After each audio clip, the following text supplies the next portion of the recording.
We'll discuss tonight the question of, it's very relevant halach lamais as well, but we'll go more into the column, if the issue of organ donations or contagious diseases, but the issue of endangering oneself to try to save someone else.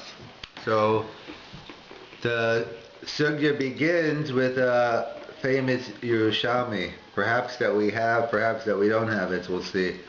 But Beis Yosef, the Hagos Maimoni, and the Beis Yosef, that they quote the Yerushalmi, that if someone is in suffix sakana, by me going ahead and trying to save someone, I'm putting myself in suffix sakana, doubtful danger, and I could save someone from vadai sakana. So the Yerushalmi says, I am obligated to go ahead and save that person. Why? So the Yerushalmi kind of borrows a dine mamanos terminology and says because one person is suffix, I'm suffix, the other person is vadai. Ein suffix motzi midei vadai. If you have a suffix versus a vadai, so therefore I have an obligation to put myself in suffix sakana in order to save someone from vadai sakana. That's the Yerushalmi that everyone quotes. So the question is, where is this Yerushalmi and what is the basis? So actually, Reb Heller, who is one of the Rosh Yeshivas in Moayum many years ago, by the time of Reb Selevan, in fact I think they knew each other from Berlin. Yeah, Reb Chaim Heller. He wasn't the classical Rosh Yeshiva. I guess he gave Shia, but I know he also taught in Bernard Revel, which is the graduate school. So, and apparently the Rav used to go and he used to talk and learning with him. He used to actually sit in his shir. I don't know personally, but that's what I hear. So he spoke to Reb Heller about this Yerushalmi, and Reb Heller said that this Yerushalmi we no longer have today. There's a list of them of Yerushalmis that they call a halacha that we no longer have. Apparently a bunch of Yerushalmis were lost. And he says we accept it, it's true. The poskim quote it and we accept it as true, but don't bother looking for the Yerushalmi because we don't have it. That's what his opinion was. What does that mean? We don't have a whole Masechta? We don't have... No, he was different. No, I think he means different either through the censors or whatever, or just lost over. You know, Yerushalmis are there, just bits and pieces aren't around. But so that's what he says. Other Achronim say they know where the Yerushalmi is. So number one is, some say the Yerushalmi we don't have anymore. Others claim they think they know where this Yerushalmi is. So where is this Yerushalmi?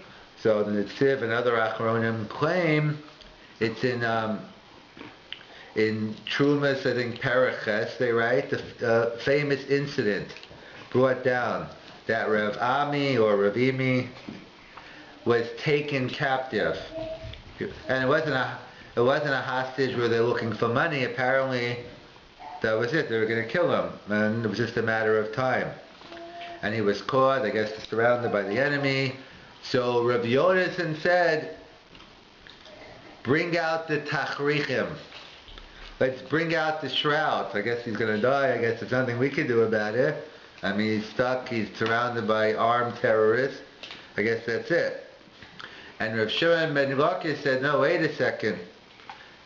And you have to remember, Rav Shimon Lakish's previous career was a highway robber. So he said, I have an idea, I'll go down to my garage, into my closet, dust out the machine gun, fill it up, and either I'm going to go in, either we're both going to get killed or we're both coming out. But I'm not going to sit by, I'm going to go in and try to save him. So I think the end of the story is he ended up going and he's able to use words to get him out. But that's not relevant to our issue, but it's relevant to Ravimi that he lived, but not to us at this point. So some want to claim, obviously the Yerushalmi they're saying according to Reish Lakish, obviously. So some want to claim this Yerushalmi is the opinion of Reish Lakish. So there are a couple of difficulties saying this is Yerushalmi. Perhaps this is why Reb Heller didn't think this was the Yerushalmi.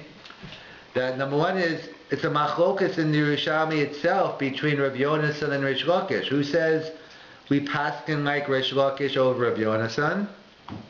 And secondly, Rav Moshe writes, and Rav Kook, based on our Rashi and Sanhedrin, I think Ayin Dalid, that you can't bring me you can't bring me a raya from Rish Lakish like the Yerushalmi, that one is obligated to risk one's life to save someone from Vadei Sakana.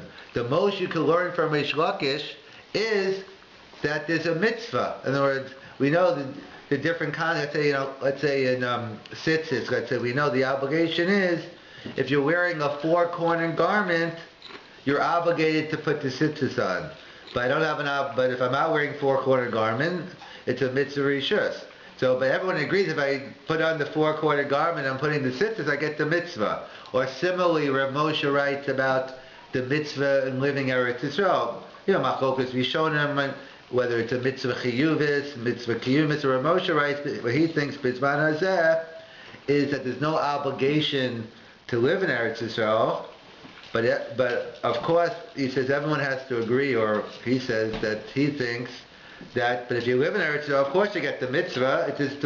So he wants to say the same thing here. You can't learn from this Yerushalmi a general principle that everyone is obligated to risk one's life. Maybe Diluf never sure said in Israel, so therefore you can't. This Yerushalmi is not compelling to tell me to learn out an obligation. And thirdly, to have a question on this Yerushalmi, for other Achronim to bring down for another reason, that we know the Sefer Hasidim writes, in general, the general principle is, we know for three things we have to give up a life for, the big three. If someone puts a gun to our head and says, Avodah Zarah, Ritzicha, Arayah, so it's a mitzvah of Kiddush Hashem. And the reason for Ritzicha, the Gemara says, is, who says your blood is redder than his? Who says your life has any more value? So that is the rule. And we normally assume that we don't know, and we assume life is equal value. I don't have a right to make that call and say, my life is more important than yours, therefore I'm killing you. However, there are exceptions to that rule, and that perhaps we'll get to maybe at the end of this year, if not next week. But perhaps maybe minority versus majority, maybe I can argue, maybe yes, maybe not. To kill a minority to save a majority, that's a possibility. Or, as some posts can bring down, and this is, and it was actually unfortunately Alach Lamaisa in the Holocaust and other places, it was a case where I guess a Nazi soldier must have raped a Jewish woman, and he got her pregnant. So he was concerned for his own life, or put in jail, that be caught living, I guess maybe she worked in his house, whatever the case was, and if it got out that she was pregnant, he'd be in a lot of trouble. So he couldn't go to a Nazi doctor, because you never know who's on your side, they might tell on him. So he figures he'll go to a Jewish doctor. So he goes to a Jewish doctor, he puts his gun to his head and says, either I'm going to kill you unless you do the abortion on this woman. So again, it's a discussion, maybe we'll get into it more later, but many poskim say it's mutter to do the abortion. Because why? Because what's the argument? Who says my life is greater than your life? So normally you can make a judgment call. But halacha tells us a fetus is not on the same level. Why don't you just say the fetus is a rodé situation? Right, if that's a different... No, then it depends. That gets into the Rambam. But you could we could get into rodé probably more next week, whether the whole Rambam shita. But right, that's what we assume. In that case, in the case where the fetus is endangering the woman's life, so that's black and white, that's the case where you get an abortion. In fact, you have a chiyuv to it. Right. Whether you could say it's a rodei for, you have to come on to other reasons that we'll get into it, if it's min hashamaya or what type of rodei is it, but we'll see. So, in the Reish Lakish case, though, is it even comparable? Because he's going to save the guy's life. If he doesn't save his life, then both of them die. So it's even worse. Which we will get to also, but this is going to give the answer. So therefore they want to say, so I didn't answer why. So why did he go ahead and why is this case alright? So some want to say because Rabbi was a big Talmud Chacham, And a Talmud Chacham, according to the Sefer Hasidim and others, have a din of a Rabbim. And lav dafka Talmud Chacham, but maybe a leader of a generation, a person that someone needed. So he wants to claim that you can't bring me a raya. Even if he went in, even if he did feel he was obligated to save Ravimi could be different because he was a Talmud Chacham, and perhaps the Talmud Chacham is a din of a Rabbim, which is a separate question is, am I obligated to risk myself to save a Rabbim, which we'll get to. But you can't bring me a raya from this Yerushalmi because Ravimi might have been special. So for 3 reasons, different Achronim don't like this Yerushalmi. Well, Rav Hella doesn't think the Yerushalmi, maybe these are the reasons he says the Yerushalmi doesn't exist, because I'm sure he knew this Yerushalmi other people quoted, either because who says we paskin like Reish Lakish over Rav Yonasan? 2 is you can't prove it's a chiyuv. Well, you know is, at least it's not usher. Reish Lakish felt it wasn't usher to do, but you know, it's a mitzvah, but definitely you can't learn it's a chiyuv. And also, Ravimi was a Talmud Chacham, and if you assume a Talmud Chacham has a din of a Rabbim, so all it would prove is a Yachid has to risk his life to save a Rabbim, but in an ordinary case, we wouldn't have a proof. So number 1 is Yerushalmi, so either this is the Yerushalmi, or if we don't find this Yerushalmi compelling, we'll say it's a different Yerushalmi. Either way, the post can bring it down, so la halacha we accept whether it's this Yerushalmi or some other Yerushalmi we don't have anymore. We're going to keep to our assumption that the Yerushalmi's opinion is that one has an obligation to risk one's own life to save someone else. So the Sma and other Achronim want to bring down, so maybe we don't pass like this Yerushalmi. Because ordinarily, we don't reject Yerushalmis. It's true in a dispute, Bavli Yerushalmi, we go with the Bavli, because we assume the Bavli came after and incorporated all the good stuff from the Yerushalmi, and we go with the Bavli. But not that we don't categorically reject the Yerushalmi. If we have a Yerushalmi and no Bavli to contradict it, then we assume the Yerushalmi is correct. That's the whole discussion whether Yerushalmi, Bavli, Vilna Gaon, Rambam, but not for now. But that's the normative assumption is we go with the Bavlis over the Yerushalmis, even though sometimes we seem to pass like a Yerushalmi, but that's the normative principle. So the question is, so the Sma and others bring down that the Gedolei Rishonim of Hora, the Rambam, the Rif, the Rush, none of them bring it down lahalacha. And the Beis Yosef, Rav Yosef Cairo, does bring it down in the Beis Yosef. However, when it comes to Mechaber, when it comes to the Shulchan Aruch, he leaves it off. So the Sma wants to make an assumption. We'll see if it's questionable or not. But he says, Haraya, these Rishonim didn't bring it down, and the Mechaber did not bring it in Shulchan Aruch. It shows we do not paskin like this Yerushalmi. So whether that's true, so he's making an assumption that something that is quoted in the Beis Yosef, but not brought down in the Mechaber, means we don't paskin. That's a questionable assumption, because you have to know why. I guess we could speculate why he wrote it, but Rabbi Yosef Cairo tells us why he wrote the Shulchan Aruch. Why did he write? If he had the Beis Yosef, why the need for the Mechaber? So he said, you know what? For a Talmud Chacham who wants to chazer every 30 days, I wrote a simple, quick Shulchan Aruch. Every 30 days we can just review it. The Beis Yosef takes a lot of time to learn a very quick summary, like a Kitzur Shulchan Aruch kind of.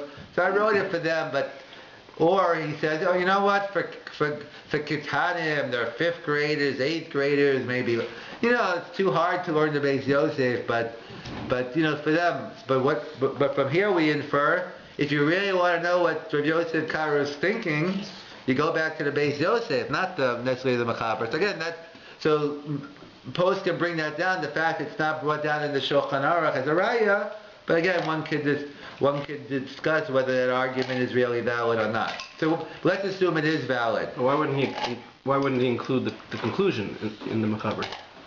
You should say one way or the other. Right. Okay. He'll have to. Or does he bring every? If his conclusion in the Mechaber is the opposite, you would think he'd spell it out at least. He'd at least say, right, this is the halacha. You do not endanger yourself. Right. He's saying a raya for what he says in the Beis Yosef. Yeah. It says in the Beis Yosef, and you don't have anything in the opposite. Exactly. Yeah. So that's what. Right. So those are 2 ways of looking at it. So some assume if he doesn't bring it, which is difficult, that many halachas not brought down in the Shulchan Aruch. per se, but some say if it's not brought down in Shulchan Aruch, we see it as, and others are saying like, if anything, you have to tell me to the contrary, or else I'm assuming I had no need to write it over. And this is a question not for kids. And when you want to learn a Pikuach Nefesh, I want you to go back to the source. So I just left it in the Beis Yosef for you to find it. But either way, that's the discussion. Let's assume it's true. Let's assume we don't pass like you.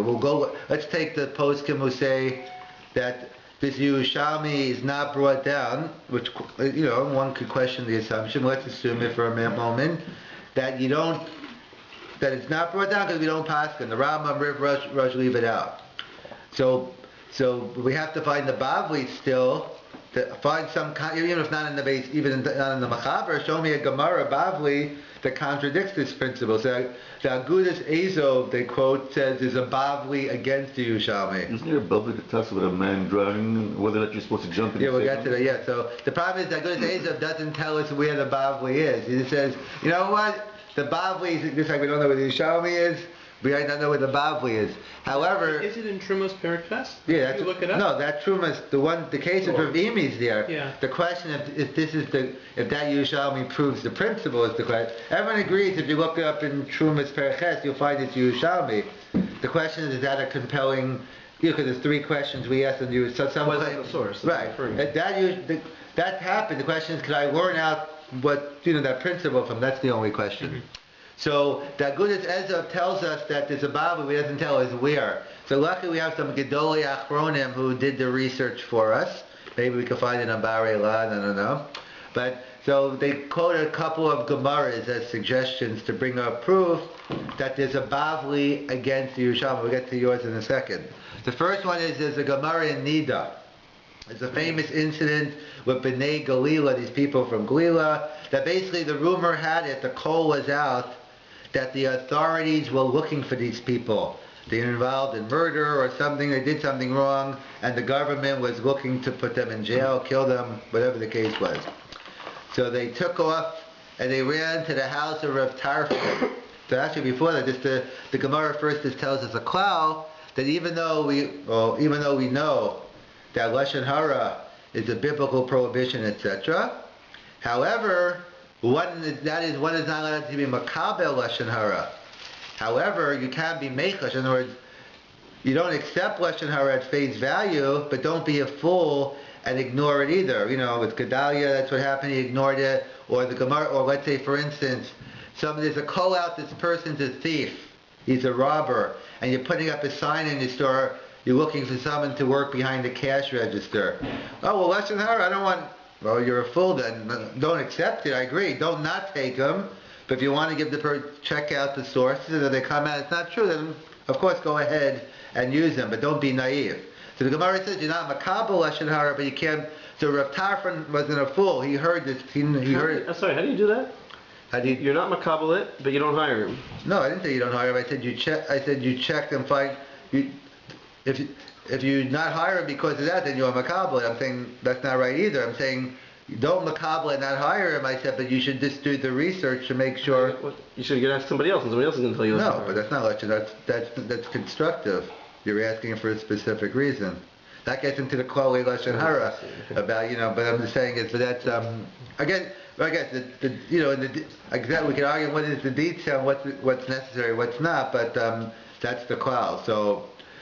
So Rav Tarfon heard this call come out, and these people knock on the door, and he knows who they are. They said, please, you have to hide us. The authorities are coming after us to kill us, put us in jail, wherever. So Rav Tarfon said, if I don't hide you, you're probably going to be killed. But if I do hide you, so then different ways of interpreting the Gemara, according to some, I think Tosis and the Shiltis, but if I do hide you, then they're going to find us and they're going to kill me also. So therefore, Rav Tarfon didn't take him; he sent him away. So some want to say from what? So the Achronim say, why did Rav Tarfon hide him? Because it was the case he felt he had no obligation to risk his own life to save someone else. So others say perhaps, but it's not so compelling either. Because why? Maybe he didn't hide them for another reason. Not because he didn't want to put himself in suffix sakana. Maybe he checked into it and found it was true. they were murderers. They deserved to be caught and put to jail, and that's why he didn't take them. So depends how you want to learn the Gemara, whether it's a proof. If you take it that the question is, why didn't Rav Tarfon hide them? If you assume he didn't hide them because he didn't want to risk his life, then we have a raya. If you tell me he didn't want to hide them because he didn't want to, because they deserve to be put in jail, so then there is no raya. Why isn't that a Vade Sakuna? For Rav Tarfon, because who said they're going to know he's going to hide them? Who says they're going to find them? Find them, that's for sure. Oh, no, how do you define Suffolk in that okay, that's case?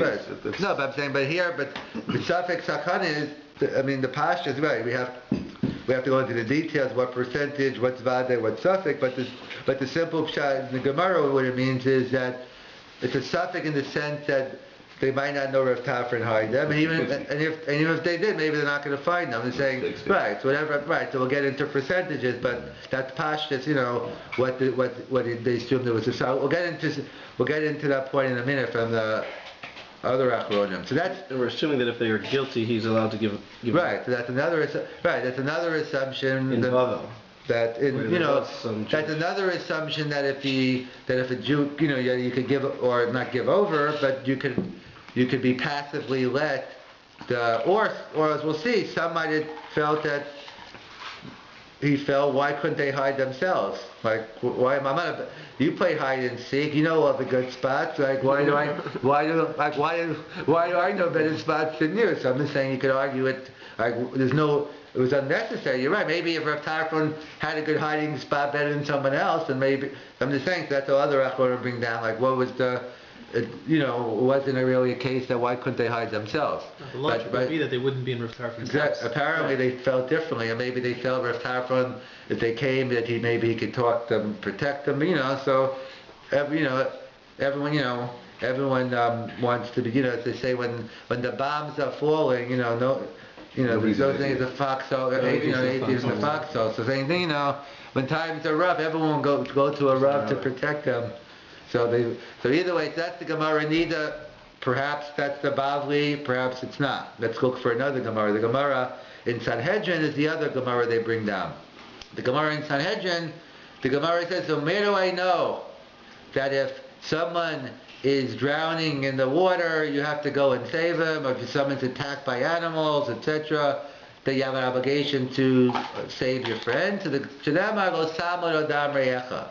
Not to stand by idly while your friend's in danger. So the Gemara asks, but what do you need? Go Samad Odam Reyecha. We have another pasuk regarding with some posts can bring down. This is the source. It's a different opinion, but some quote is the source for the chiyuv for doctors to heal patients, because we know we have halacha of hashavas aveda, that if you lost an object, you have an obligation. If you find an object, you have an obligation to return it. So Gemara says, if you have an ability to return the person back to himself, keep him alive, so one has an obligation. So either way, the Gemara has two psukim.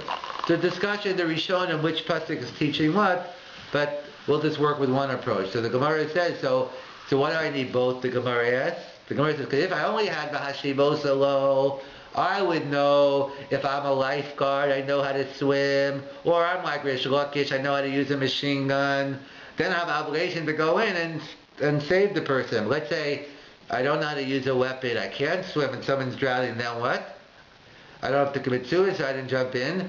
So comes Lo Sama Damayacha to teach me that you have to hire someone else. If there's a lifeguard over there, someone around who can do it, you're obligated to pay the money to go let him do it. So the Gemara comes up the reason why you need both psukim. That's the Gemara. So it comes along in the Tziv, and other achronim, and say, the Gemara should have said a much bigger chiddush, or a simpler chiddush. You should have said, you know why you need two psukim? One pasuk teaches me, Lo Sama Damayacha, that I have to go in and save the person. But how do I know that I have to put myself in suffix sakana to save someone from vadai sakana? That's why I need the two psukim. And the fact that Gemara did not say this, and then the Bavli doesn't think it's true, and then we had to come on to another reason that you have to hire a lifeguard. So some achronim want to claim this Gemara in Sanhedrin, that's a raya that against the Yerushalmi, that one is not obligated to risk one's life to save someone else. Again, others don't like this Gemara as well, they say it's the same reason in Nida, the same reason you raised. Some say it's not a kasha in the Yerushalmi, this Gemara or the Gemara in Nida. Because what did the Yerushalmi spell out? What's the reason why the Yerushalmi said one is obligated to risk one's life to save one? Because halas, one person is a suffix, one person is a vada, on your point. So some achronim say, like, what's the vada? In other words, either I have to be vadai that I could actually do it, I know how to swim or whatever the case is. I have to be vadai, again, vadai meaning statistically vadai, you're never going to have 100%. Either I have to be vadai, know that I can jump in the water and be capable of saving someone, or I have to vadai, know I still have a chance, the person could be too far out, I can't get him anyway. Or in the case of, or in the case of Sanhet, or the case of Gemara Nida, they say, and who, as Rav Tafran said, that go hide yourselves. Why is that? It's only a suffix, they're going to find you. So someone that claim, the Yerushalmi only claims that, then you get into the fine details, what's the vada, what's the suffix, and you run into issues. But according to that, this explanation, then as we'll get to, then doing a kidney transplant, according to him, should be usher then, because it's never, we know that you take a kidney and put it from one body, there's always a chance that the kidney's not going to work in someone else's, which is not, as we'll see whether that's halach or not, but he seems to say these Gemara in Nida, and that is not against Yerushalmi, because Yerushalmi is talking only in the case of Vada, exactly what is Vada, what is, and these cases aren't Vada. So either way, some achronim don't find these Gemaras compelling, and if that's true, they're not compelling. We're still looking for our Bavli. So maybe we could claim like Rav Heller, we lost the so maybe we'll find another Gemara. So there's a Gemara a famous Gemara in Baba Metzia. A Gemara which we are well known that a person is stuck in the Midbar and with a friend or an enemy or a person that won't be your friend much longer for different reasons, and you have enough water, let's say for 3 days, and so if you share the water, you both die in a day and a half. So what do you do? So the famous Mishnah Gemara, so Ben Petira, they quote Ben Petira, he says, how could you stand by and watch your friend die? Better to share the water and both die than to sit there, watching. Which, we have that. We don't have this, but other religions have that concept or something similar. We'll see. It's not really similar at all. But the concept, I was discussing abortion before. So to us, it's clear cut. When the fetus is endangering the mother, you have a chiyuv to do the abortion. Other religions say, what are you talking about? Better 2 deaths than 1 murder. How dare you do an abortion? And because they hold that's murder to kill a fetus. So we agree in principle. I agree in principle with that statement. Better 2 deaths than 1 murder. We just say it's the wrong application. It's not murder. In fact, it's a mitzvah to do the abortion. So Rabbi Batira says better that you should not to see your friend die, and therefore you both die. And Rabbi Kiva says, what are you talking about? He quotes a pasuk. Your life takes precedence over your friends. So a very interesting Gemara.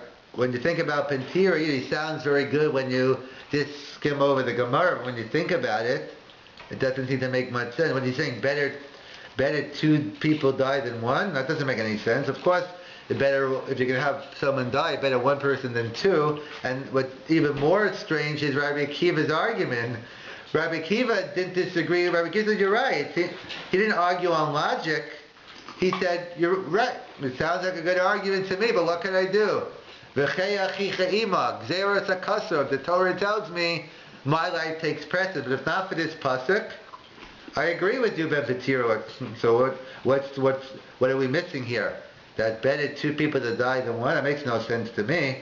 So that's what the Nitziv and other Achronim explain. So what's the pshat in Ben Petira? Of course he's not saying better 2 deaths, even though that's what it says in the Gemara. But that's not what he means. That better that you have 2 deaths than 1. What he means is as follows. The case is you have enough water for 3 days. And you're 3 days away from civilization. So what he's saying is, he wants you to share the water. That gives you both a day and a half.